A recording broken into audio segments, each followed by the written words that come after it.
Israel ने बुराई की धुरी को 10 झटके दिए हैं। यही संदेश है प्रधानमंत्री बेंजामिन नेतन्याहू का आज शाम। i24 न्यूज इंग्लिश पर हमारे साथ जुड़ने के लिए धन्यवाद। मैं निकोल जेरिक तेल अवीव से ईरान के साथ इस युद्ध के 32वें दिन लाइव हूं।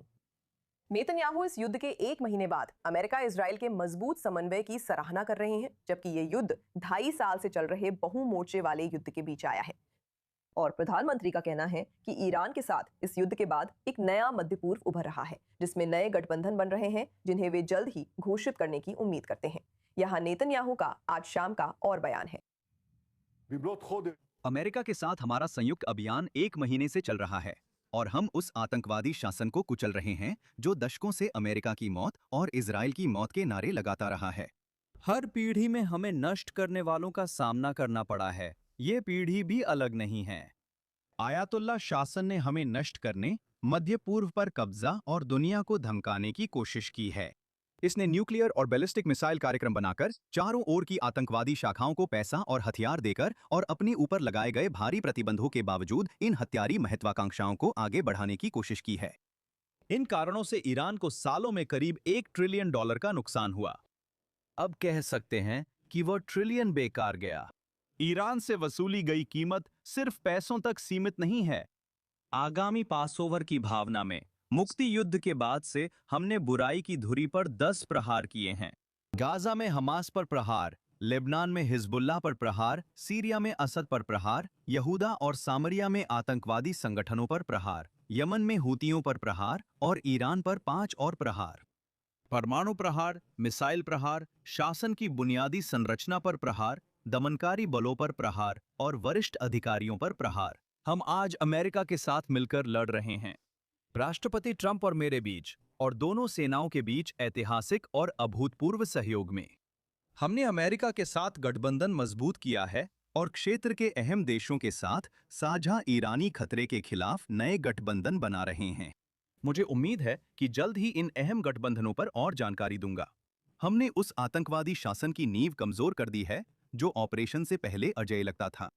आज राइजिंग लायन ऑपरेशन और उसके बाद हुए बड़े विरोध प्रदर्शनों के बाद और अब जो करारी चोटें हमने उन्हें दी हैं, हमने इस शासन को हिला दिया है।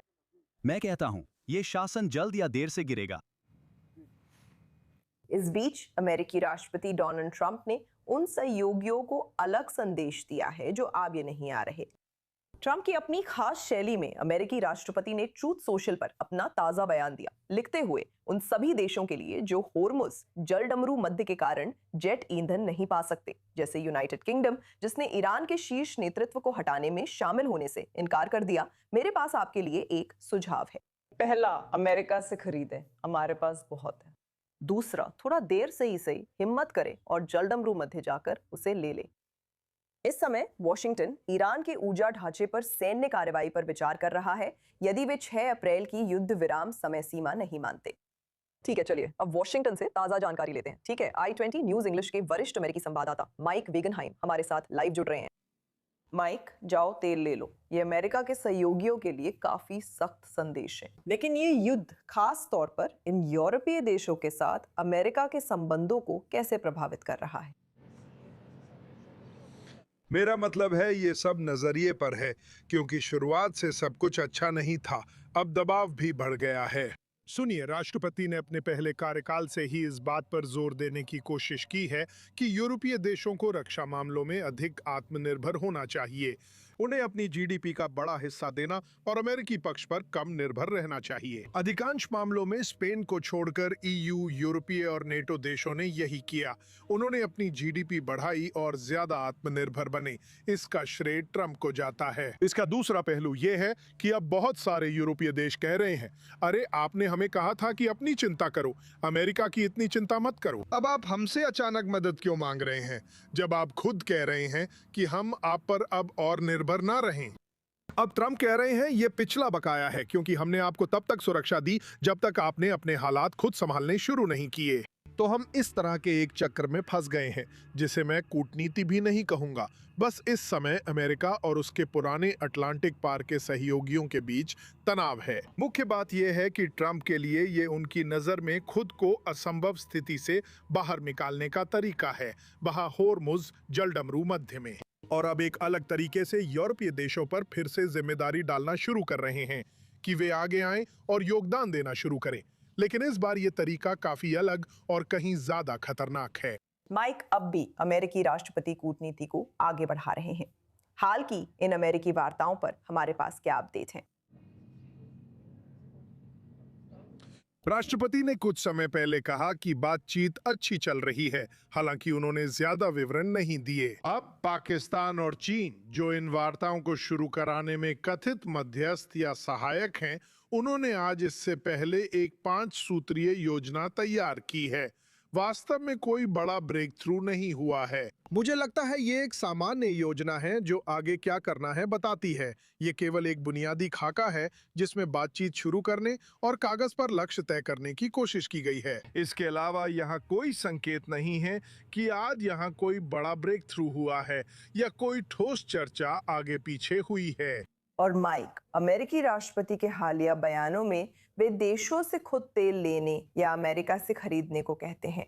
क्या कोई देश वाकई अमेरिकी तेल खरीदने पर विचार कर रहा है या ये सिर्फ बयानबाजी है? सुनिए, ट्रंप एक सेल्समैन है ना? हमेशा से ऐसा ही रहा है। तो अगर उनके पास बेचने के लिए कुछ है, अगर उनके पास कोई प्रोडक्ट है बेचने के लिए, तो जाहिर है वो उसे सामने रखेंगे ही। मुझे लगता है कि ये राष्ट्रपति की तरफ से बिल्कुल ट्रंप का वही बुनियादी अंदाज है, लेकिन वो काफी समय से तेल की बिक्री को बढ़ावा दे रहे हैं। ईरान युद्ध और होर्मुज जलडमरू मध्य की बात से पहले से। मेरा मतलब है उनकी टैरिफ नीति तब बनी जब उन्हें लगा कि एशिया के देशों जैसे इंडोनेशिया और पाकिस्तान के साथ व्यापार में अमेरिका पीछे है और भारी घाटा झेल रहा है। उन्हें लगा इसकी भरपाई के लिए वे बहुत सारा तेल खरीदेंगे। ये पूरी तरह नहीं हुआ, लेकिन यही योजना थी। भारत के साथ भी एक तरह से उल्टा मामला रहा है, जो अभी इस तेल संकट की स्थिति में फंसा हुआ है, जहां वे भारतीय तेल उत्पादन में अमेरिकी निवेश की कोशिश कर रहे हैं ताकि ज्यादा उत्पादन कर सकें और चीन व ईरान पर कम निर्भर रहें। हालांकि कुछ मामलों में भारत उन खास देशों के काफी करीब है जिससे चिंता होती है, तो ये दोनों तरफ से काम करता है। असल में अभी तक कोई संकेत नहीं है कि लोग अपनी तेल जरूरतों के लिए अमेरिका की ओर रुख करने लगेंगे। लेकिन सुनिए, संकट अवसर भी लेकर आता है, कुछ मामलों में तो खुद बनाए गए संकट भी। तो राष्ट्रपति इसका फायदा उठाने की कोशिश कर रहे हैं और कह रहे हैं, देखिए हमारे पास ये देने के लिए है और अभी बहुत से देशों के पास ऐसा नहीं है, तो क्यों ना हम इस अच्छे मौके का फायदा उठाएं जो हमारे पास है। माइक वैगनहाइम, व्हाइट हाउस से ताजा जानकारी के साथ हमारे लिए ये अपडेट देने के लिए धन्यवाद। राष्ट्रपति ट्रंप अपने नेटो सहयोगियों से खुश नहीं हैं क्योंकि वे युद्ध में निष्क्रिय हैं। ट्रंप ने कहा कि फ्रांस ने इजराइल को हथियार ले जा रहे अमेरिकी सैन्य विमानों को अपनी हवाई सीमा से उड़ने नहीं दिया। और अब रिपोर्ट्स के मुताबिक इटली ने एक अमेरिकी विमान को, जो एक युद्ध मिशन पर था, अपनी सिसिली स्थित बेस पर उतरने की अनुमति नहीं दी। यूरोपीय सरकारें बढ़ती हुई तनाव, आर्थिक प्रभाव और अपने देश में घरेलू विरोध को लेकर लगातार ज्यादा चिंतित होती जा रही हैं। हमारे साथ चर्चा के लिए रिटायर्ड वाइस एडमिरल पैट्रिक शिवलेरू जुड़ रहे हैं, जो ओपन डिप्लोमेसी इंस्टीट्यूट के वाइस प्रेसिडेंट और नॉरफॉक में नेटो के पूर्व स्ट्रैटेजिक कमांड ऑफिसर रह चुके हैं। पैट्रिक, आज 24 न्यूज इंग्लिश पर आपके साथ अच्छा लगा। जैसा कि हम देख रहे हैं कि इन यूरोपीय देशों से इस तरह की प्रतिक्रियाएं आ रही हैं। मेरा मतलब है, फ्रांस से तो शायद कोई हैरानी नहीं होती, लेकिन इटली, क्या इससे ये दिखता है कि ये यूरोपीय देश इस युद्ध के खिलाफ और भी सख्त रुख अपना रहे हैं? सभी को यह समझना चाहिए कि इस युद्ध की शुरुआत अमेरिकी राष्ट्रपति द्वारा किए जाने से जो स्थिति बनी है, उसने यूरोपीय सहयोगियों को बहुत असहज कर दिया है, बहुत बहुत हैरान कर दिया है। अमेरिका और उसके यूरोपीय सहयोगियों के बीच कोई सलाह मशविरा नहीं हुआ है। तो हमें हैरान नहीं होना चाहिए कि वर्तमान स्थिति में रिश्ते काफी ठंडे हैं और यूरोपीय देशों, जिसमें फ्रांस भी शामिल है, की तरफ से काफी अनिच्छा है। बिल्कुल उस संघर्ष के गर्म मोर्चे पर अपनी सेनाएं तैनात करने के लिए जिसमें उनसे सलाह नहीं ली गई है। और अगर मैं पिछले साल के दौरान अमेरिका और यूरोप के बीच बहुत ही कठिन स्थिति की बात करूं, जब से डोनाल्ड ट्रंप ने पदभार संभाला है, जिसमें बहुत सारी अपमानजनक बातें, धमकियां शामिल थीं, हमें ग्रीनलैंड वाले प्रकरण को भी याद रखना चाहिए और इसी तरह की कई बातें हुई।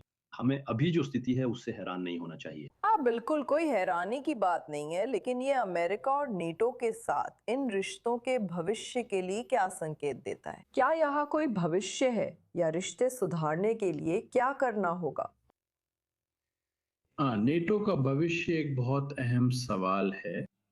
नेटो को एक और संघर्ष ने झकझोर दिया है, जो कि रूस की यूक्रेन के खिलाफ आक्रामकता है। साथ ही अमेरिकी राष्ट्रपति का व्यवहार, जो कई पर्यवेक्षकों की नजर में क्रेमलिन का ज्यादा समर्थन करता हुआ लगता है, यूक्रेन की बजाय।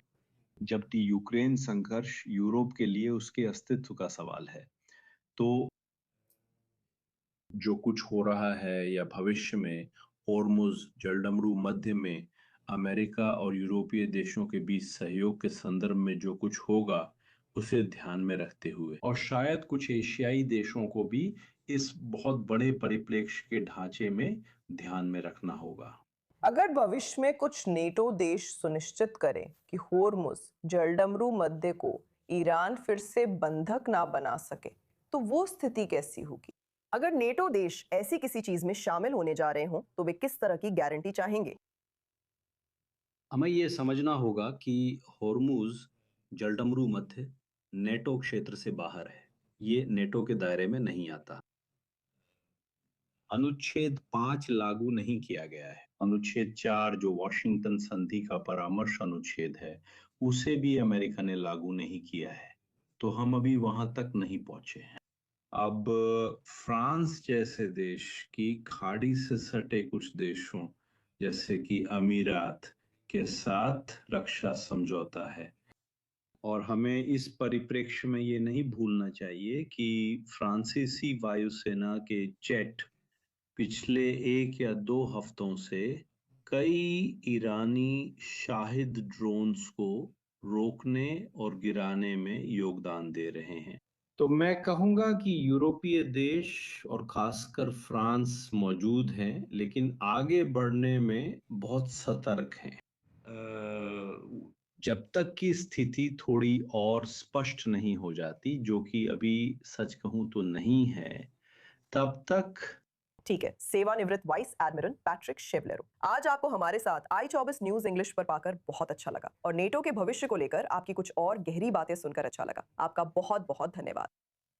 धन्यवाद। ईरान में युद्ध दूसरे महीने में है। युद्ध सचिव पीट हेग्सेथ ने मीडिया से कहा कि जब तक ईरान समझौते के लिए नहीं मानता, लड़ाई जारी रहेगी। उन्होंने कहा कि अगले दिन निर्णायक होंगे। अमेरिकी जनता इस युद्ध के खिलाफ है और नेटो सहयोगी भी शामिल होने से हिचक रहे हैं, तो वे इसे कब तक जारी रखेंगे? हमारे संवाददाता जो ब्राउन की रिपोर्ट। मुझे सैनिकों से मिलने का अवसर मिला।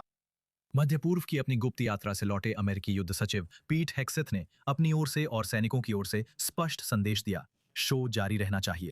उन अमेरिकियों ने मुझसे, चाहे वे जवान हो या बुजुर्ग, अधिकारी हो या एनसीओ, पुरुष हो या महिला, काले हो या गोरे, यही कहा, चलिए मिशन को पूरा करते हैं। और इस राष्ट्रपति और इन अमेरिकियों की वजह से हम जीत के पहले से कहीं ज्यादा करीब हैं। जैसा कि वो कह रहे हैं, ऑपरेशन एक निर्णायक चरण में प्रवेश कर रहा है। आने वाले दिन निर्णायक होंगे, ईरान जानता है, लेकिन सैन्य रूप से लगभग कुछ भी नहीं कर सकता। हाँ, वे कुछ मिसाइलें दागेंगे, पर हम उन्हें गिरा देंगे। ईरानी प्रतिनिधियों से संघर्ष खत्म करने की बातचीत जारी है, लेकिन हेग्सेथ का कहना है कि सब कुछ उनके तरीके से ही होगा। राष्ट्रपति ट्रंप समझौता करेंगे, वो इसके लिए तैयार हैं। समझौते की शर्तें उन्हें मालूम हैं। अगर ईरान तैयार नहीं है, तो संयुक्त राज्य अमेरिका का युद्ध विभाग और भी ज्यादा तीव्रता के साथ आगे बढ़ेगा। क्या इन शर्तों का अंजाम जमीनी आक्रमण होगा? आर्मी चीफ डैन राइसेनकाइन इसे नकारते भी नहीं और जरूरी भी नहीं बताते। उन सेनाओं के पास जो सैन्य विकल्प हैं, वे बहुत व्यापक हैं। सिर्फ जमीन पर सेना भेजने तक ही सीमित नहीं है, जैसा आपने कहा। और मैं राष्ट्रपति के फैसले की गुंजाइश को कम नहीं करना चाहूंगा, लेकिन बहुत सारी बातें हैं जिनमें सबसे अहम ये है कि ईरान को ये समझना चाहिए कि वे वहां मौजूद हैं और दबाव के बिंदुओं पर हैं। हेग्सेथ भी ट्रंप की तरह मानते हैं कि यूरोप युद्ध में ज्यादा मदद कर सकता है और वैश्विक आपूर्ति श्रृंखला के लिए होर्मुज जलडमरू मध्य खोल सकता है।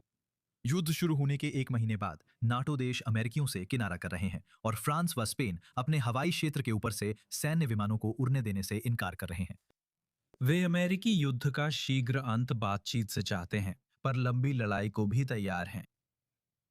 आईडीएफ का कहना है कि कल तक वो ईरान के सभी महत्वपूर्ण सैन्य उत्पादन स्थलों पर हमले पूरे कर लेगा।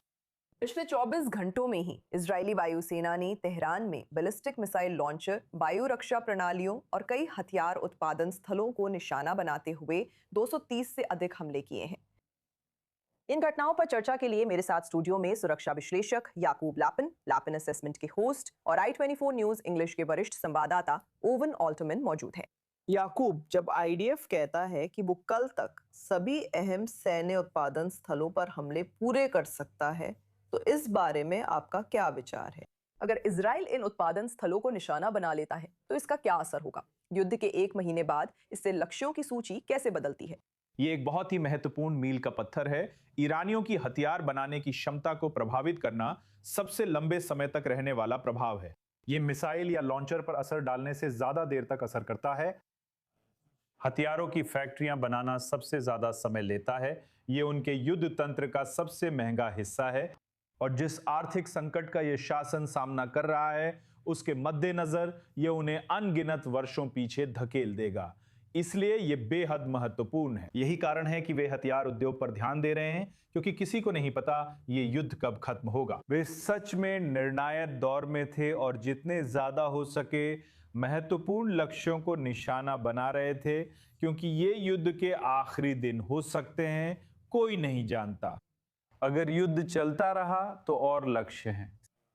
हम जानते हैं कि कुछ रियल टाइम लक्ष्य होते हैं। ये वे लक्ष्य हैं जिन्हें आप दुश्मन के इलाके में उड़ान भरते समय पहचानते हैं।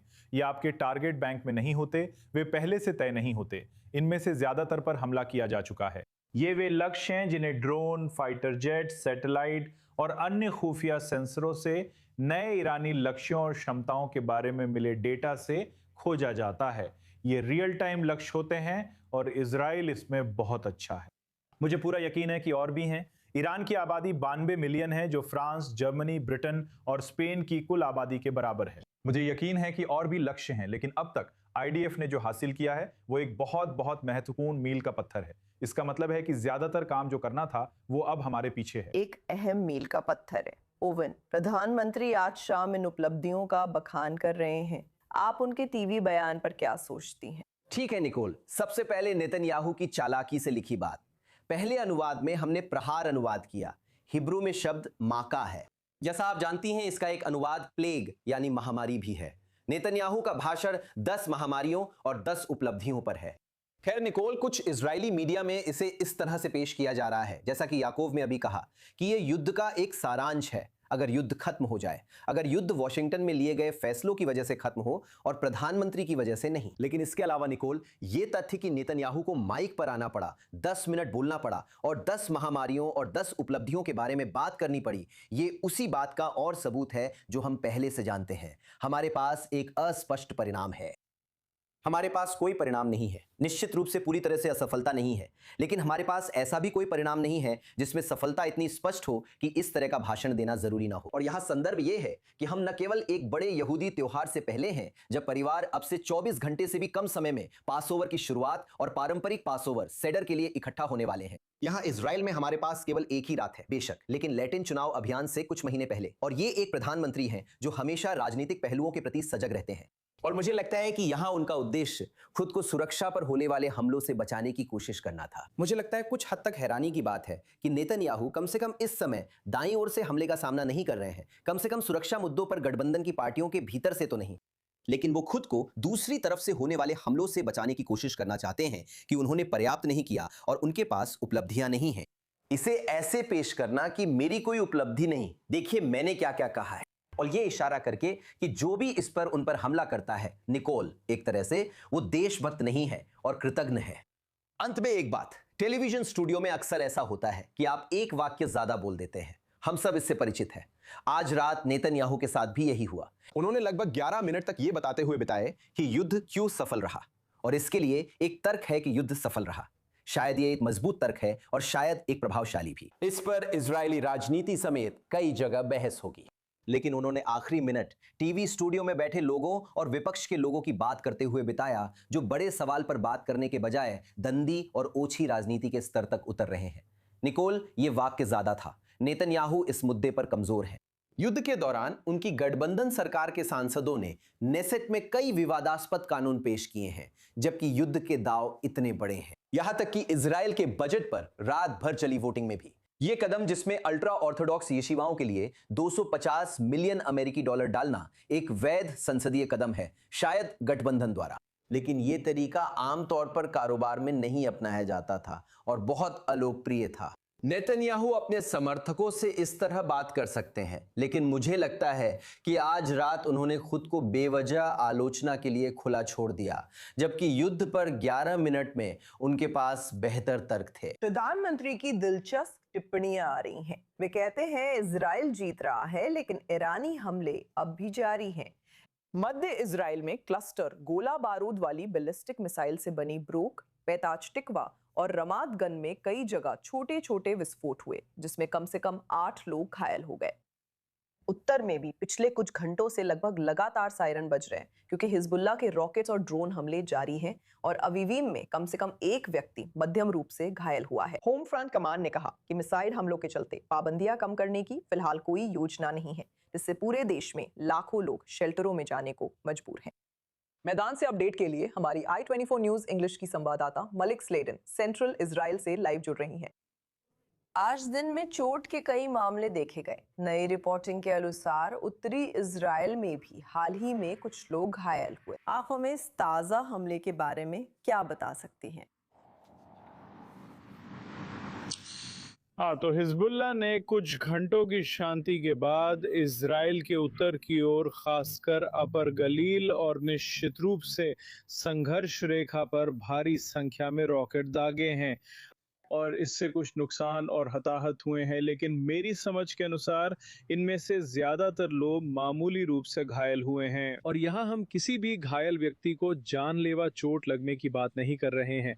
ये मोर्चे की स्थिति के बारे में है, हिजबुल्लाह वाले मोर्चे पर। लेकिन यहाँ इजराइल के केंद्र में हम वास्तव में कई घंटों की शांति भी देख रहे हैं। लेकिन आज सुबह लगभग 60 घंटे बाद, जब इजराइल के केंद्र की ओर कोई मिसाइल नहीं दागी गई थी, 3 बार मिसाइलों की बौछारें केंद्र की ओर हुईं। इससे इब्न ब्राक में कुछ घरों को नुकसान पहुंचा और क्लस्टर बम वॉरहेड में से एक सब म्यूनिशन जाहिर तौर पर एक रिहायशी इमारत की छत पर गिर गया। छत ढह गई और इसके परिणाम स्वरूप 3 लोग घायल हो गए, वो महिला और उसके 2 बच्चे, लेकिन उनकी हालत सामान्य है। उसी जगह पर 3 और लोग भी हल्के रूप से घायल हो गए और पेट अचटिकवा में 2 और लोग शायद धमाके के बाद घायल हुए और वहां कुछ कारें भी फट गईं। आग और धुआं देखा गया और इजराइल की फायर सर्विस ने उसे लगभग तुरंत ही बुझा दिया। बहुत सारे लोग घायल हुए हैं, लेकिन उनमें से ज्यादातर को हल्की चोटें आई हैं और कोई भी वास्तव में जानलेवा हालत में नहीं है, जो सबसे महत्वपूर्ण बात है। और कुल मिलाकर हमें ये कहना चाहिए, अगर हम आज, कल और पिछले दिनों की तुलना करें तो कम से कम केंद्र में स्थिति काफी शांत है और इस इलाके की तरफ बहुत कम मिसाइलें दागी जा रही हैं। बेलिएक होम फ्रंट कमान ने कहा कि फिलहाल दिशा निर्देश लागू रहेंगे। इन दिशा निर्देशों की समीक्षा कब होगी, इसका कोई अंदाजा है? और ये पासओवर मना रहे लोगों के लिए क्या मायने रखता है, जो कल शाम से शुरू हो रहा है?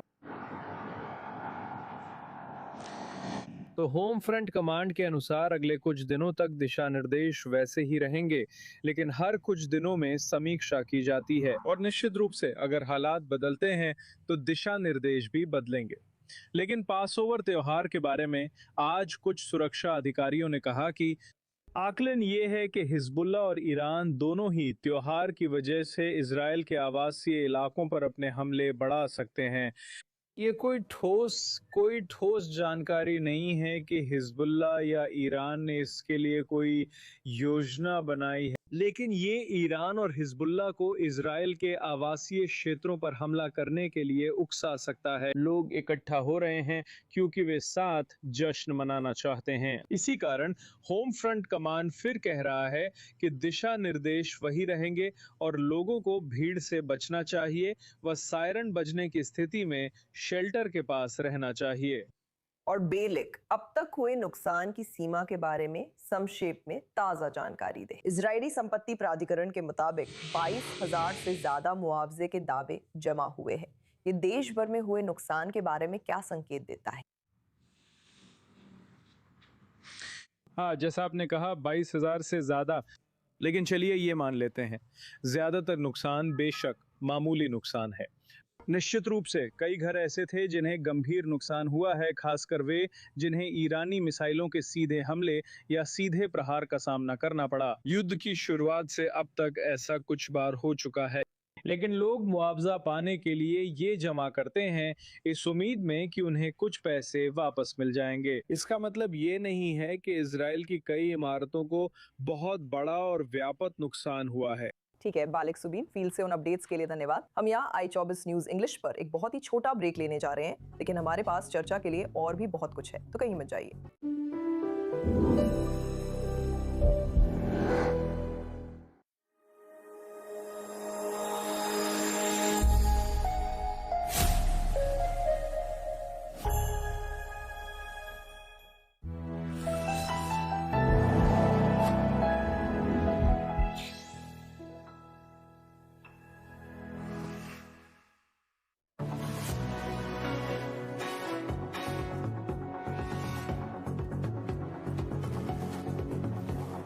इट्स वी न्यूज इंग्लिश में आपका स्वागत है। उत्तरी मोर्चे पर आईडीएफ ने बताया कि दक्षिणी लेबनान में हिजबुल्लाह के साथ झड़पों में 4 इजरायली सैनिक मारे गए हैं क्योंकि सीमा पर लड़ाई बढ़ रही है।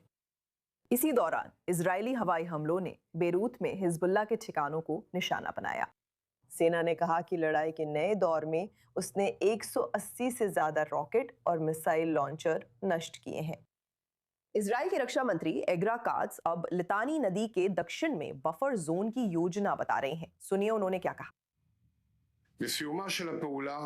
ऑपरेशन के अंत में आईडीएफ लेबनान के अंदर एक सुरक्षा क्षेत्र में एंटी टैंक मिसाइलों के खिलाफ रक्षा पंक्ति पर तैनात होगी और पूरे क्षेत्र पर सुरक्षा नियंत्रण रखेगी, लितानी तक, जिसमें लितानी पुल और क्षेत्र में घुसी रदवान बलों का सफाया व सभी हथियारों को नष्ट करना शामिल है।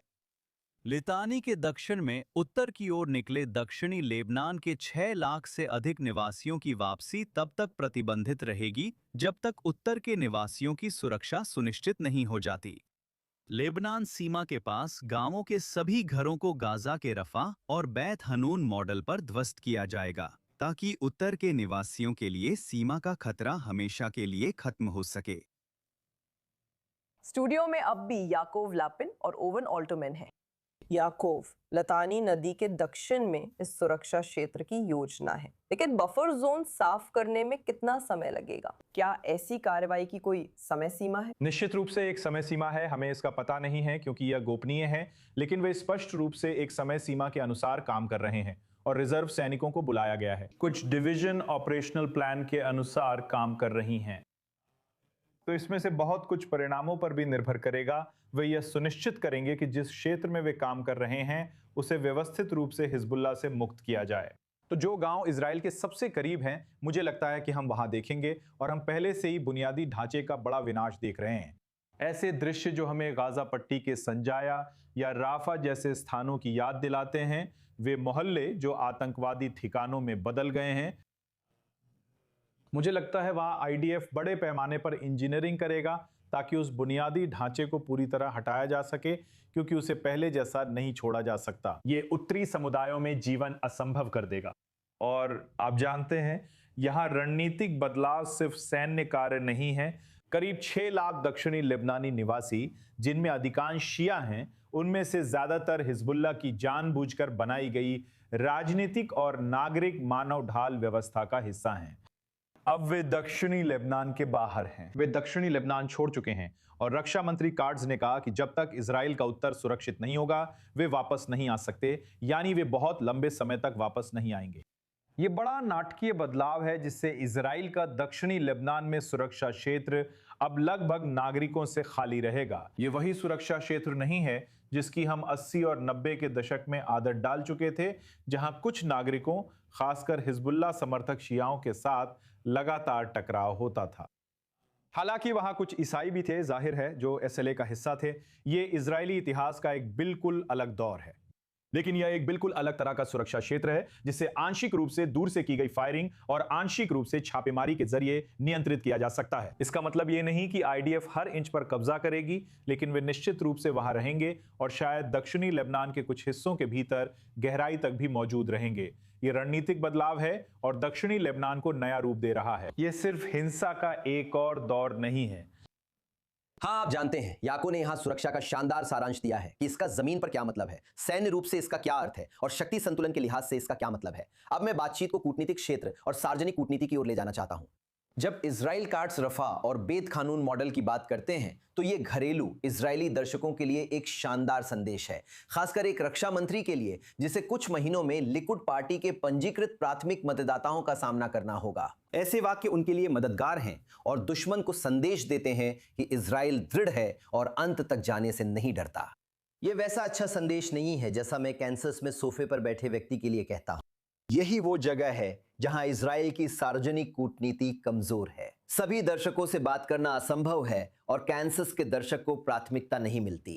ये दुश्मन होता है और अक्सर घरेलू दर्शक होते हैं। देखिए, अभी के लिए अंतर्राष्ट्रीय स्तर पर मुख्य ध्यान युद्ध के मुख्य क्षेत्र पर है, जो कि ईरान में है।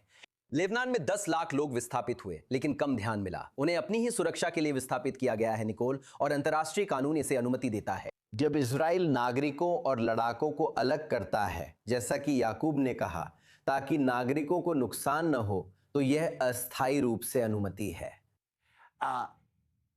लेकिन जैसे ही ईरान में युद्ध समाप्त होता है, खासकर अगर ईरान में युद्ध लेबनान में अभियान समाप्त होने से पहले खत्म हो जाता है, जो कि एक बहुत ही संभव स्थिति है, तो लेबनान में जो कुछ हो रहा है उस पर बहुत अधिक ध्यान दिया जाएगा। ये इजराइल के लिए कूटनीतिक और सार्वजनिक कूटनीति के लिहाज से चुनौतीपूर्ण होगा, लेकिन गाजा का अनुभव दिखाता है कि यह असंभव नहीं है। हाँ, इजराइल राफबाग और बेत खानून का हवाला देता है क्योंकि ये पहले ही हो चुके हैं और इजराइल को कूटनीतिक रूप से झटका लगा था, लेकिन वो उससे उबर कर बाहर आ सका। लेकिन हमें न केवल इसे करने के फायदों के बारे में स्पष्ट दृष्टिकोण रखना चाहिए, बल्कि उस कीमत के बारे में भी जिसे इजराइल को चुकाना पड़ सकता है। ओवन, सबसे पहले मैं आपकी सावधानी से सहमत हूं और मुझे लगता है कि जो होने जा रहा है वो ये है कि इजराइल ये कहेगा, और वो भी पूरी ईमानदारी से, सिर्फ दिखावे के लिए नहीं, कि वो जो देखना चाहता है वो ये है कि लेबनान, दक्षिणी लेबनान पर अपनी संप्रभुता फिर से हासिल करे।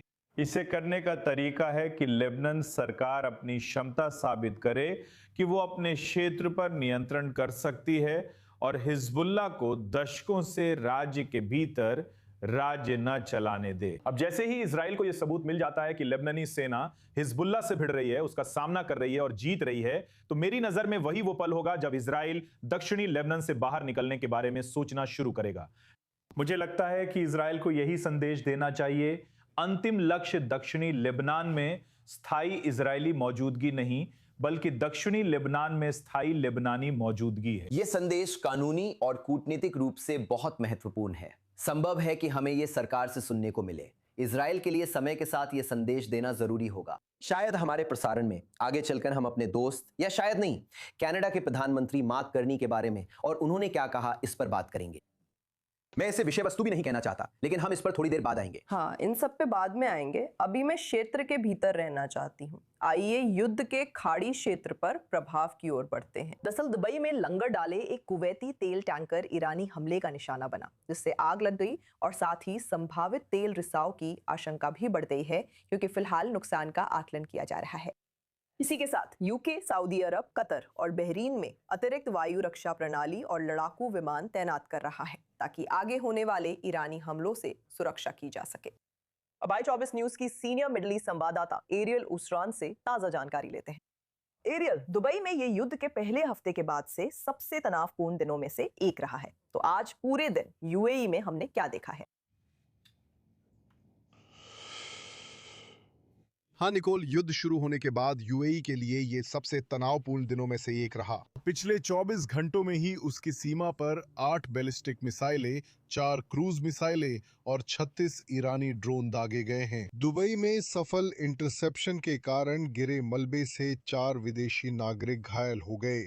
और जैसा कि आपने बताया, बंदरगाह पर सल्मी के लिए कुवैती तेल टैंक को एक ईरानी ड्रोन ने निशाना बनाया, जिससे वहां आग लग गई। लेकिन ये सिर्फ यूएई में हुआ। सऊदी अरब, बहरीन, कुवैत, इन सभी पर पिछले 24 घंटों में ईरान की बैलिस्टिक मिसाइलों और ड्रोन से हमला हुआ है। असल में सऊदी अरब में अमेरिकी दूतावास ने वहां मौजूद सभी अमेरिकी नागरिकों के लिए शरण लेने और अपनी जगह पर रहने की सलाह जारी की है। सऊदी अरब में होटलों, व्यवसायों और अन्य ऐसे स्थानों पर जहां अमेरिकी नागरिक इकट्ठा होते हैं, वहां बढ़ते खतरे की जानकारी के चलते ये सलाह दी गई है। और ये सलाह आईआरजीसी द्वारा क्षेत्र में कार्यालय और स्टोर रखने वाली कम से कम 18 अमेरिकी टेक कंपनियों को निशाना बनाने की धमकी के बाद दी गई है। अब सिर्फ जानकारी के लिए निकोल, यूएई में ही देश भर के मॉल्स में 5 एप्पल स्टोर्स हैं, तो अब इससे शॉपिंग मॉल्स संभावित निशाना बन जाते हैं। गूगल के हब्स दुबई और रियाद में हैं। ये उन 18 देशों में से सिर्फ 2 देश हैं जिन्हें आईआरजीसी ने धमकी दी है। तो हम देख रहे हैं कि न सिर्फ ईरान के हमले खाड़ी अरब देशों पर जारी हैं, बल्कि वास्तव में ईरान की तरफ से इन हमलों को और बढ़ाने की विश्वसनीय धमकी भी है, जिसमें और भी नागरिक निशाने शामिल हो सकते हैं। हाँ, सभी नागरिक निशाने पर हैं। ईरान की बयानबाजी लगातार तेज हो रही है। यूनाइटेड किंगडम के अनुसार मदद आ रही है। ब्रिटिश सैनिकों और संसाधनों का इस्तेमाल वास्तव में इन खाड़ी देशों की रक्षा में कैसे किया जा सकता है? हाँ, ये वो बचाव के लिए आने वाली बड़ी मदद नहीं है जिसकी खाड़ी के सभी लोगों को उम्मीद थी। जब यूके कहता है कि मदद रास्ते में है, तो मुख्य रूप से वो मदद रक्षा के रूप में है, यानी खाड़ी अरब देशों की घटती हुई रक्षा प्रणालियों को मजबूत करने की कोशिश के रूप में। जब उन पर बैलिस्टिक और क्रूज मिसाइलें दागी जाती हैं, वे इंटरसेप्टर इस्तेमाल करते हैं, जबकि ड्रोन गिराने के लिए फाइटर जेट्स का उपयोग करते हैं। तो इन दोनों प्रणालियों को मजबूत करना, यानी वायु रक्षा के दोनों स्तरों को मजबूत करना, खाड़ी अरब देशों की मदद करने के लिए है, ताकि वे इन ईरानी हमलों को रोकना जारी रख सकें। लेकिन हम अभी भी इन खाड़ी अरब देशों की तरफ से किसी भी तरह के आक्रामक इरादों को नहीं देख रहे हैं, और इसमें आने वाली यूके सेनाएं भी शामिल होंगी। और एरियल, जब लगातार हर चीज हमलों के निशाने पर है, आर्थिक नुकसान भी बढ़ता जा रहा है। संयुक्त राष्ट्र के अनुसार इस युद्ध से अरब क्षेत्र को अब तक करीब 186 अरब डॉलर का नुकसान हुआ है। इनमें से कुछ देशों पर इसके दीर्घकालिक असर क्या होंगे? हाँ निकोल, देखो, खाड़ी अरब देशों में इस आर्थिक बोझ के महत्व को कम आंकने के लिए नहीं, लेकिन यहाँ पैसे की समस्या नहीं है, न क्षमताओं के लिहाज से और न ही अन्य मामलों में। मुख्य रूप से यहाँ जो मुख्य प्रभाव हम खाड़ी अरब देशों पर देख रहे हैं, वह उनकी छवि को नुकसान पहुंचना है। सालों से उन्होंने खुद को स्थिरता और समृद्धि के द्वीप के रूप में स्थापित करने की प्रतिष्ठा बनाने की कोशिश की है। अस्थिर क्षेत्र में ऐसा सुरक्षित ठिकाना जहां कारोबार आए और वैश्विक अर्थव्यवस्था अपने केंद्र विकसित करे, और यही मुख्य प्रभाव है खाड़ी देशों के लिए। उनकी प्रतिष्ठा पर जो उन्होंने इतनी मेहनत से बनाई है, उस पर आघात। वे इन खर्चों को खुद उठाएंगे, भले ही वे ईरान से मुआवजे की मांग कर रहे हैं जब यह सब खत्म हो जाएगा। लेकिन अंततः इन खाड़ी अरब देशों के लिए सबसे महत्वपूर्ण यहाँ उनकी छवि को हुआ नुकसान है, खासकर संयुक्त अरब अमीरात, कतर और सऊदी अरब जैसे देशों के लिए। एरियल ओसरान, हमारे लिए अपडेट देने के लिए धन्यवाद। हमेशा की तरह आपकी रिपोर्टिंग के लिए शुक्रिया। ईरानी हमलों के चलते खाड़ी देशों में क्षेत्रीय समीकरण बदल सकते हैं। रिपोर्ट्स के मुताबिक इजरायली प्रधानमंत्री बेंजामिन नेतन्याहू अब ईरान के खिलाफ सहयोग के लिए कई अरब नेताओं से सीधे बातचीत कर रहे हैं। तेहरान की सैन्य ताकत और प्रभाव को लेकर उनकी चिंताएं कुछ अनपेक्षित साझेदारों को करीब ला सकती हैं। इसी के साथ सऊदी अरब और यूएई जैसे खाड़ी देश कथित तौर पर राष्ट्रपति डोनाल्ड ट्रंप से कह रहे हैं कि वे पीछे ना हटे। वे वॉशिंगटन से सैन्य अभियान जारी रखने का आग्रह कर रहे हैं जब तक ईरान निर्णायक रूप से कमजोर ना पड़ जाए या बड़ी रियायतें देने पर मजबूर ना हो जाए। तो ये उभरता हुआ गठबंधन वास्तव में क्या मायने रखता है और अरब देश कितनी दूर तक जाने को तैयार हैं? हम चर्चा जारी रखेंगे। हमारे साथ मध्य पूर्व विशेषज्ञ डालिया जियादा है। ईरान ने खाड़ी देशों से कहा कि अगर वे अमेरिकी ठिकानों की मेजबानी बंद करे तो उन पर हमला नहीं होगा। क्या ये बयानबाजी और विचारधारा उल्टी पड़ गई? क्या खाड़ी देश सच में अमेरिका और इजराइल जैसे पश्चिमी सहयोगियों के करीब आ रहे हैं? बिल्कुल निकोल, बुलाने के लिए धन्यवाद। आपको देख के हमेशा खुशी होती है। तो अब सवाल ये नहीं है कि अरब खाड़ी देश अमेरिका और इजराइल के साथ फिर से जुड़ रहे हैं या ईरान के साथ। असल में अब अरब खुद से ये सवाल पूछ रहे हैं कि उन्हें इजराइल के अंतिम लक्ष्य के साथ जुड़ना चाहिए या अमेरिका के अंतिम लक्ष्य के साथ। अब ये राज नहीं कि अमेरिका और इजराइल इस युद्ध से अलग अलग चीजें हासिल करना चाहते हैं और ऐसा लगता है कि ज्यादातर अरब खाड़ी देश, खासकर संयुक्त अरब अमीरात और सऊदी अरब जैसे देश, वे इजरायली सोच से पूरी तरह सहमत हैं कि शासन का पूरी तरह विनाश होना चाहिए। इस बीच कतर और ओमान जैसे कुछ देश शायद झुकाव दिखा रहे हैं और यहाँ तक कि मिस्र भी, जो कि अरब खाड़ी देश नहीं है और इस युद्ध के अपनी अर्थव्यवस्था पर पड़ने वाले प्रभावों से बुरी तरह जूझ रहा है, वो भी ज्यादा झुकाव उसी तरफ दिखा रहा है। जीत कहते हैं। आइए हम अमेरिका के उस नजरिए से चले जिसमें वे शासन में किसी को ढूंढकर कट्टरपंथियों, रिवोल्यूशनरी गार्ड और आयतुल्लाहों के पतन के बाद राज्य चलाने के लिए तैयार हैं और यही व्यक्ति आगे हमसे बात करेगा। लेकिन वे जानते हैं कि ईरान हमेशा रहेगा, वे हमेशा रहेंगे और वास्तव में वे दोनों अंतिम परिणामों के बाद अपनी संप्रभुता को लेकर ज्यादा चिंतित हैं। तो ईरान हमेशा यहाँ रहेगा, खाड़ी देश और अरब देश भी हमेशा यहाँ रहेंगे। तो भले ही इस युद्ध के बाद ईरान की सरकार बनी रहती है, अरब देशों के साथ ईरान के संबंध कैसे दिखेंगे? ये पहले से ही बर्बाद हो चुका है। सबसे पहले तो ये शुरुआत से ही बहुत अच्छा नहीं था। ईरान और बाकी अरब देशों के बीच, खासकर अरब खाड़ी और फारस की खाड़ी में बहुत सारे वैचारिक टकराव थे। मेरा मतलब है खाड़ी के अरब देश, क्योंकि वे इन क्षेत्रों को हमेशा अपने पिछवाड़े की तरह मानते हैं जहां वे मनचाहा कर सकते हैं और प्रतिक्रिया की उम्मीद नहीं रखते। इस युद्ध के बाद या जब ये युद्ध अपने अंजाम तक पहुंचा तो जो हुआ वो ये था कि अरबों को आखिरकार ये मौका मिल गया। ठीक है, अब हमारे पास ईरान से छुटकारा पाने का मौका है जो कम से कम 3 दशकों से पूरे क्षेत्र में तबाही मचा रहा है। लेकिन जो उन्होंने उम्मीद नहीं की थी वो ये थी कि प्रतिक्रिया या पलटवार अमेरिका और इजराइल पर नहीं होगा जैसा कि उन्होंने सोचा था। वे सारा काम कर देंगे और हम सिर्फ इस युद्ध का लाभ उठाएंगे। लेकिन असल में इसका पलटवार उन पर ही हुआ, इन अरब खाड़ी देशों पर हुआ।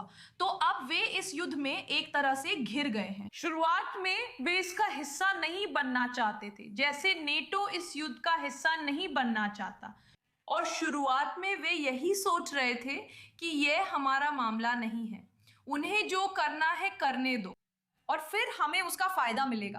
अब वे इस युद्ध का हिस्सा है, जिससे ये सवाल उठता है कि क्या वे वास्तव में संयुक्त राज्य अमेरिका को और आगे बढ़ा सकते हैं, जैसा कि हमने यहाँ सुना है कि वे इजरायली सोच को अपनाएं जिसमें शासन का पूरी तरह से विनाश हो। निश्चित रूप से, चाहे ये देश चाहें या ना चाहें, आप सही हैं, युद्ध अब उनके पास आ चुका है। क्या वे शांत समन्वय से आगे बढ़ने और ईरान के खिलाफ अधिक सक्रिय भूमिका निभाने के लिए तैयार हैं या फिलहाल ये अभी भी चर्चा से बाहर है? मुझे लगता है कि जो सक्रिय भूमिका हम निभाने जा रहे हैं वो हमेशा की तरह एक वित्तीय भूमिका ही होगी। इस समय अरब खाड़ी देशों के बीच चर्चाएं चल रही हैं। जैसा कि मैंने कुछ विश्वसनीय स्रोतों से सुना है, क्या होगा अगर हम संयुक्त राज्य अमेरिका को फंडिंग दें? हमें इस युद्ध को अपनी शर्तों पर जारी रखने की जरूरत है, जिसका मतलब है ईरानी शासन का पूरी तरह से विनाश, ना कि केवल शासन के भीतर कुछ सौदे करना। ये समझते हुए कि राष्ट्रपति ट्रंप पहले से ही बाहर निकलने का रास्ता ढूंढ रहे हैं और उन पर संयुक्त राज्य अमेरिका के अंदर जबरदस्त दबाव है, चाहे वो उनके अपने दल से हो या फिर कांग्रेस से, जो कि आज ही हुआ है। उन्होंने सैन्य अनुरोध को ठुकरा दिया, या ऐसी रिपोर्ट्स है कि वे युद्ध के लिए फंड देने के सैन्य अनुरोध को ठुकरा रहे हैं। शायद वे इसे अमेरिका को पेश करेंगे, अरब देश इसे अमेरिका को देंगे ताकि वो इस विजन को अपनाए या अपने लक्ष्य को इजराइल के विजन से जोड़कर इस क्षेत्र को इस शासन से हमेशा के लिए मुक्त कर दे। डालिया ज़ियादे, 24 न्यूज़ इंग्लिश पर हमारे साथ जुड़ने के लिए धन्यवाद। हमेशा की तरह आपके साथ होना अच्छा लगा। धन्यवाद। अब IRGC अमेरिकी टेक कंपनियों को चेतावनी दे रहा है कि वे मिडिल ईस्ट में अपने कार्यस्थलों को तुरंत छोड़ दें, क्योंकि शासन हमला कर सकता है। IRGC ने अमेरिका की 18 बड़ी कंपनियों जैसे Apple, Google, Tesla, Boeing, Nvidia को धमकी दी है। ये सिर्फ कुछ नाम है। अब चर्चा के लिए मैं बातचीत स्टूडियो लौट आती हूँ। याकूब, इन धमकियों को कितना गंभीर मानना चाहिए और ये ईरान की रणनीति के बारे में क्या बताता है? क्षेत्र में नागरिक बुनियादी ढांचे को खुलकर धमकाना जारी रखना। वे कोशिश कर रहे हैं, आप जानते हैं, जैसे को तैसा करने की। आपने हमारे उद्योगों पर हमला किया, आपने हमारे संवेदनशील ठिकानों को निशाना बनाया। हम भी आपके साथ वही कर सकते हैं, लेकिन क्या वे सच में कर सकते हैं, हमें नहीं पता। मुझे लगता है कि इस समय हमें ईरानी धमकियों को बहुत संदेह के साथ लेना चाहिए, क्योंकि ये सोचना कि इस युद्ध के 1 महीने बाद भी उनके पास कोई ऐसी क्षमता या मिसाइल हमले की ताकत बची है जिसे उन्होंने अब तक इस्तेमाल नहीं किया है, कुछ ज्यादा ही अजीब लगता है। वे फायरिंग पर ध्यान केंद्रित कर उसे कुछ प्रतिशत बढ़ा सकते हैं। हमने देखा है कि वे ये कोशिश करते हैं, लेकिन इससे ज्यादा करना उनके लिए मुश्किल है। और इसलिए आप जानते हैं, अगर आप एक एयर डिफेंडर हैं, अगर आप सेंटकॉम में हैं, तो आप यह सुनिश्चित करेंगे कि आपके सभी संवेदनशील ठिकानों के चारों ओर सुरक्षा व्यवस्था पूरी तरह से दुरुस्त हो। आप दुश्मन की धमकी को नजरअंदाज नहीं कर सकते, लेकिन मुझे नहीं लगता कि ईरानी इससे ज्यादा कुछ कर सकते हैं जो वे पहले से कर रहे हैं। हम उन्हें उनकी पूरी क्षमता पर देख रहे हैं। कभी कभी थोड़ा उतार चढ़ाव होता है, पर उनके पास कोई बड़ा दाव नहीं है। चमत्कारी चाल नहीं है जिसे वे अब टोपी से निकाल सकें और सबको चौंका दें, जैसे कोई गुप्त क्षमता जिससे वे कुछ खास ठिकानों को निशाना बना सकें जो उन्होंने अब तक इस्तेमाल नहीं की है। हम इस युद्ध में 1 महीना बिता चुके हैं।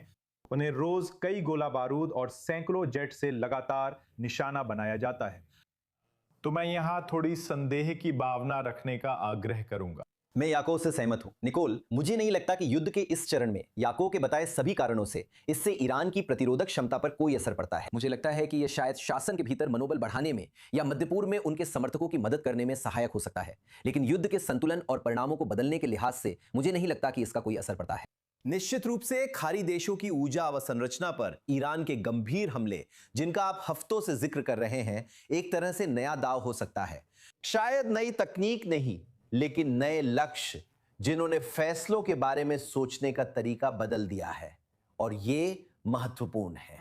हम देख रहे हैं कि खाड़ी देशों में ये रणनीति उल्टी पड़ रही है। रिपोर्टें भी यही कहती हैं, लेकिन ओवन, आप सुशंकित हैं। हाँ निकोल, खाड़ी देशों जैसे सऊदी अरब, बहरीन, यूएई और कुवैत के बारे में रिपोर्ट है कि वे बंद दरवाजों के पीछे डोनाल्ड ट्रंप से ईरान नीति पर टिके रहने को कह रहे हैं। हम युद्ध के अगले दिन शक्ति संतुलन को अलग देखना चाहते हैं, लेकिन निकोल, अमीरातियों को छोड़कर बाकी लोग इसे सार्वजनिक नहीं कहते। वे हमारे स्टूडियो में आकर हमें एक्सक्लूसिव इंटरव्यू नहीं देंगे ताकि हमारे सामने कह सकें कि वे यही कर रहे हैं, और यही संदेह बना रहता है। और मैं अपने प्रसारण में ये बार बार कहता रहता हूं, लेकिन मैं फिर से कहूंगा, इसका कारण यह है कि उन्हें अमेरिका और ईरान के बीच शक्ति संतुलन को समायोजित करना है। उन्हें नहीं पता कि युद्ध कौन जीतेगा, लेकिन जो भी युद्ध जीते उन्हें अपने शक्ति संतुलन को उसी परिणाम के अनुसार ढालना होगा। तो अगर ईरान इस सब से थोड़ा मजबूत निकलता है तो उन्हें थोड़ा और ईरान की ओर झुकना होगा। अगर थोड़ा कमजोर निकलता है तो अमेरिका की ओर ज्यादा झुकना होगा। एक ओर बंद दरवाजों के पीछे शक्ति संतुलन प्रभावित करने की कोशिश हो रही है, दूसरी ओर फैसले डोनाल्ड ट्रंप द्वारा लिए जाते हैं। उनके पास नियंत्रण नहीं है, इसलिए उन्हें अपनी सुरक्षा के लिए तैयारी करनी पड़ती है। ओवन, हमने आज शाम इजराइल के प्रधानमंत्री से सुना कि वे इस युद्ध के खत्म होने के बाद नए गठबंधनों की घोषणा करने को लेकर उत्साहित है। क्या इस बारे में कोई जानकारी है कि वे देश कौन से हो सकते हैं? निकोल, आप जानती हैं वो हमेशा ऐसा ही कहते हैं। नेतन्याहू के भाषण में ये हमेशा रहता है, लेकिन मैं इसका मजाक नहीं उड़ाना चाहता और हरगिज इसे नीचा दिखाने वाले अंदाज में नहीं कहना चाहता। उन्होंने मुश्किल हालात में अब्राहम समझौते लागू किए। मुझे अब भी वो रात याद है जब इसकी घोषणा हुई थी। हमें यकीन नहीं हो रहा था कि ये सच है। समझौता हो गया था। 3 अरब देशों के साथ रिश्तों का वास्तविक सामान्यीकरण, निकोल, ये बड़ी उपलब्धि है। तब से ये उनके भाषणों का मुख्य हिस्सा रहा है, ताकि समर्थकों को राजनीतिक भविष्य की झलक दिखा सकें और पर्दे के पीछे की बातें बता सकें। लेकिन ये अब तक हकीकत नहीं बन पाया है, और ये यूं ही नहीं हुआ। 7 अक्टूबर से पहले हम सऊदी अरब के साथ बड़ी सफलता के करीब थे। ये खुद सऊदी लोगों ने कैमरों के सामने कहा था। लेकिन तब से इसमें एक कदम पीछे लिया गया है। और जैसा कि मैं अक्सर कहता हूं, ये सिर्फ या शायद मुख्य रूप से युद्ध की वजह से नहीं है, बल्कि मुझे लगता है कि उदाहरण के लिए वॉशिंगटन में सऊदी अरब की स्थिति भी मजबूत हुई है। अब उन्हें यह दिखाने के लिए कि वे कितना उदारीकरण कर रहे हैं, पहले की तरह इजराइल की उतनी जरूरत नहीं है। अगर आप सऊदी अरब हैं तो यह मुश्किल है। कम से कम कुछ साल पहले लोगों को यह यकीन दिलाना कि आप वाकई उस देश को उदार बना रहे हैं जिसे धार्मिक रूप से बहुत रूढ़िवादी, अगर प्रतिक्रियावादी नहीं तो माना जाता था। अब जैसे जैसे प्रक्रिया आगे बढ़ी, डोनाल्ड ट्रंप के साथ उनके संबंध मजबूत हुए। शायद अब उन्हें हमारी जरूरत कम है। फिर से क्या वे खुद को ईरान से बचाने के लिए इजराइल के साथ हाथ मिलाएंगे? ऐसी एक थ्योरी है।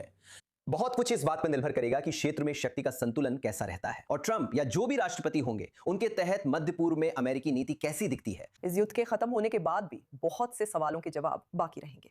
इस बीच हम देख रहे हैं कि चूंकि इस्लामिक रिपब्लिक अमेरिका और इजराइल के बीच युद्ध जारी है, वैश्विक अर्थव्यवस्था पर भी इसका असर पड़ रहा है। होर्मुज़ जलडमरू मध्य से यातायात में 70% गिरावट ने वैश्विक तेल बाजार में अब तक की सबसे बड़ी आपूर्ति बाधा पैदा की है। वैश्विक कार उद्योग पर इसका क्या असर पड़ेगा? एमिली फ्रांसिस रिपोर्ट करती हैं। जैसे ही ईरान के साथ युद्ध जारी है और होर्मुज़ जलडमरू मध्य अधिकांश जहाजों के लिए बंद है, इसका असर पूरे एशिया और मध्य पूर्व के आम नागरिकों पर पड़ा है। अत्यधिक गैस की कीमतें और दुनिया भर में ईंधन की सीमित आपूर्ति अर्थव्यवस्थाओं को ठप कर रही है, खासकर एशिया में। हायर अली श्रीलंकाई कार निर्यातक हैं जो 20 साल से जापान में रह रहे हैं। वे दक्षिण पूर्व एशिया, मध्य पूर्व और अपने खुद के देश में इस्तेमाल की गई कारें भेजने में विशेषज्ञ हैं। हमारे पास 500 से ज़्यादा कारें आनी थी, लेकिन वे देर से आ रही हैं। करीब 50 लग्जरी और सुपर कारें अभी भी रास्ते में फंसी हैं। कुछ कारें श्रीलंका के हम्बनटोटा बंदरगाह पर उतारी गई हैं। कुछ कारें चीन के एक बंदरगाह पर उतारी गई हैं। और हमारे कुछ कंटेनर शिपमेंट्स को वापस जापान बुला लिया गया। पिछले साल जापान और दक्षिण कोरिया ने दुनिया भर में 19 अरब डॉलर की इस्तेमाल की गई कारें निर्यात की थी। अब जब आमतौर पर दक्षिण कोरिया की ऑटो इंडस्ट्री का पीक सीजन होता है, तब अर्थव्यवस्था ठहर गई है। करीब 35% निर्यात मध्य पूर्व जाते हैं, लेकिन दुर्भाग्य से कारें और अन्य सामान हमारे यार्ड में जमा है और बंदरगाह पहले से ही भरे हैं। कंटेनरों का इंतजाम करना मुश्किल और शिपिंग लागत बढ़ रही है। यूएई में, जिसे ईरान के हमलों का भी असर देखने को मिला है, लग्जरी कार बाजार ज्यादातर हिस्सों में अब भी स्थिर है। सबसे बड़ी और पसंदीदा वजह यह है कि ये देश बेहद सुरक्षित है और लगातार ऐसा ही है। शायद बाहर से खबरें इतनी बुरी नहीं लगती जितनी यहाँ रहकर महसूस होती हैं। युद्ध शुरू होने पर कार डीलरशिप्स बंद हुई, लेकिन कारोबार में सिर्फ थोड़ी कमी आई। फर्स्ट मोटर्स के सेल्स डायरेक्टर क्रिस बुल कहते हैं कि यूएई और यूरोप में संपन्नता के कारण लग्जरी वाहनों की मांग अब भी और तेजी से बढ़ रही है। ठीक है, इसी के साथ हम i24 न्यूज पर एक बहुत छोटे से ब्रेक पर जा रहे हैं, लेकिन कहीं मत जाइए, हमारे साथ बने रहिए। हमारे पास चर्चा के लिए अभी भी एक पूरा घंटा बाकी है, तो जुड़े रहिए।